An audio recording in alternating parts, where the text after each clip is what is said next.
Čau, tady je Vormák. Tohle video ti ukáže, jak jednoduché je si vyrobit a založit vlastní vermikompostér. Tohle je obyčejná plastová krabice s víkem z IKEA za pár korun. Krabice má vnitřní rozměry 36 cm x 26 cm a je hluboká 24 cm. Plně rozjetý vermikompostér takovéto velikosti by mohl zpracovat až 2 kg kuchyňských zbytků týdně. Začnu s tím, že si po boku udělám otvory, tak aby mohl čerstvý vzduch proudit do vermikompostéru. Pro takto malý vermikompostér jsem zvolil 2 a 2 otvory v průměru 20 mm proti sobě. Místo nich ale můžeš klidně udělat několik menších otvorů kolem dokola, například v průměru 8 mm. Já otvory dělám z boku a ne ve víku, protože bočními otvory bude do vermikompostéru dopadat méně denního světla a pokud bych ho někdy náhodou umístil ven, tak mi do něj nebude pršet.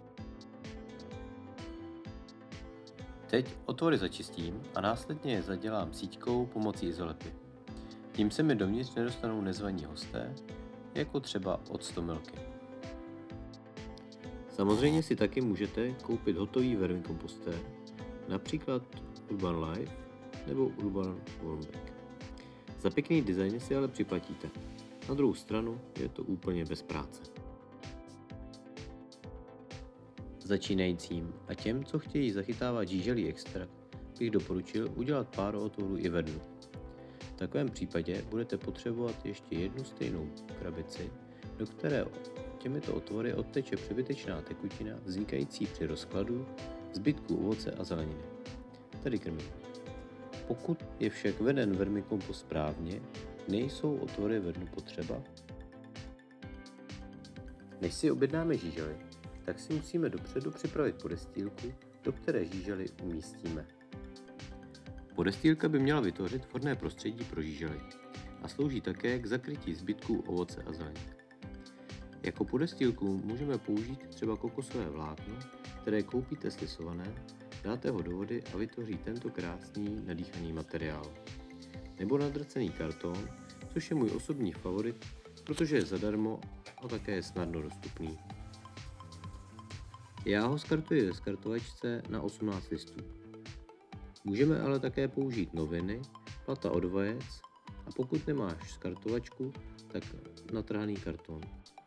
Aby se ti to dobře všechno trhalo, tak je dobré si to namočit a nechat alespoň 5 minut pěkně nasát tekutinu.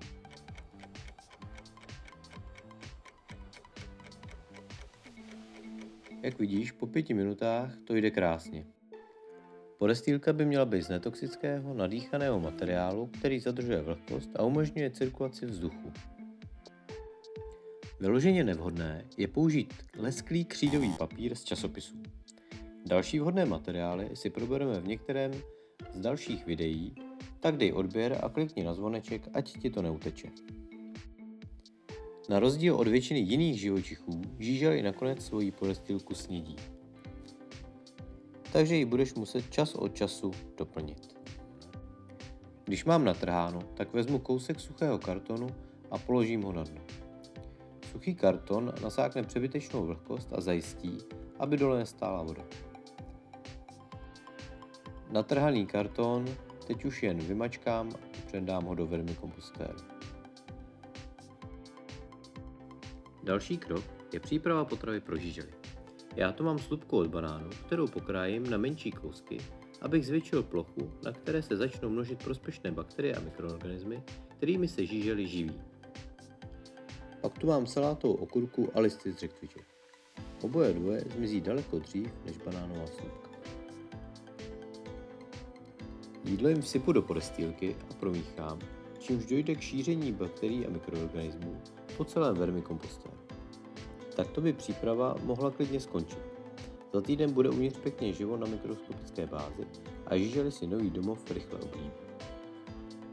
Pokud bych ale chtěl podpořit rozvoj mikroorganismů ještě více, tak mohu přimíchat do podestýlky vermikompost, pokud ho tedy mám, protože ten je života plný. Pokud ho nemáš, můžeš použít kompost nebo nějakou pěknou zeminu z tvé zahrady. Trošku tím ale riskuješ, že si tam zatáhneš nějaké další stvoření která třeba nechceš mít ve svém vermikompostéru. Tak a jdu objednat žížely. Žíželky dorazily, tak je jdu seznámit s jejich novým domovem. Hlavně na ně nesmí spěchat. Nech je pár dní zabydlet a pak je pozvolna začni krmit. Začni s málem a pokud zjistíš, že to rychle sní, můžeš postupně zvyšovat množství ovocných a zeleninových zbytků. Nezapomeň je pořádně zahrabat. Pokud si dokoukal až sem, tak si zasloužím like. Napiš mi do komentářů, kdy si vyrobíš ty svůj vermikompostér. Pro další tipy a rady se připoj do skupiny na Facebooku Vermikompostování s formátem. Tak díky, čau a zas příště.